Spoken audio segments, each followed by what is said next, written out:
അലിഞ്ഞോടുന്ന ഒരു അലുവയുമായിട്ടാണ് നിങ്ങളുടെ മുന്നിൽ എത്തിയിരിക്കുന്നത്.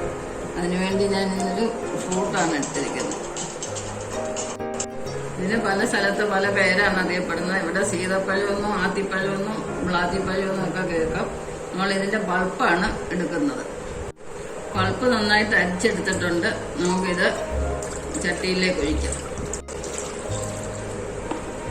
ഇനി കോൺഫ്ലവർ ഇടുകയാണ്. ഇനി കട്ട പിടിക്കാതെ നന്നായിട്ട് ഇളക്കിയെടുക്കാം. കട്ടയില്ലാതെ നമ്മൾ ഇളക്കിയെടുത്തിട്ടുണ്ട്. ഇനി ഇതിലേക്ക് നമുക്ക് തേങ്ങാപ്പാൽ ഒഴിക്കാം.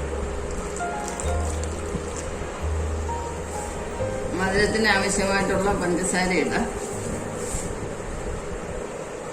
നെയ്യ് കുറച്ചൊഴിക്കാം.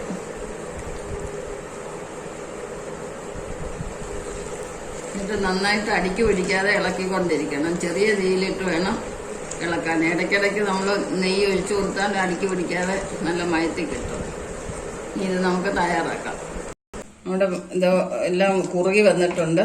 ഇനി നല്ലപോലെ പാത്രത്തിൽ നിന്ന് വിട്ട് മാറുന്ന സമയത്ത് നമുക്കിത് വാങ്ങി വെക്കാവുന്നതാണ്. ഈ സമയത്ത് കുറച്ച് നെയ്യോട് ഒഴിക്കാം. ബാക്കി വറുത്ത് വെച്ചേക്കുന്ന സാധനങ്ങളെല്ലാം ഇടാവുന്നതാണ്. നമ്മുടെ അലുവയെല്ലാം നന്നായിട്ട് കുറുകി വന്നിട്ടുണ്ട്. ഇനി നമുക്ക് പാത്രത്തിൽ നെയ്യ് വെട്ടിയിട്ട് അതിലോട്ട് മാറ്റാം. ഇതെല്ലാം പ്ലേറ്റിലോട്ട് മാറ്റിയിട്ടുണ്ട്. ഇത് ആറുമ്പോൾ നമുക്ക് കട്ട് ചെയ്തെടുക്കാവുന്നതാണ്. ഇത് സീതപ്പഴം ഇങ്ങനെ ഉണ്ടാക്കിയിട്ടില്ലാത്തവർ ട്രൈ ചെയ്ത് നോക്കുക.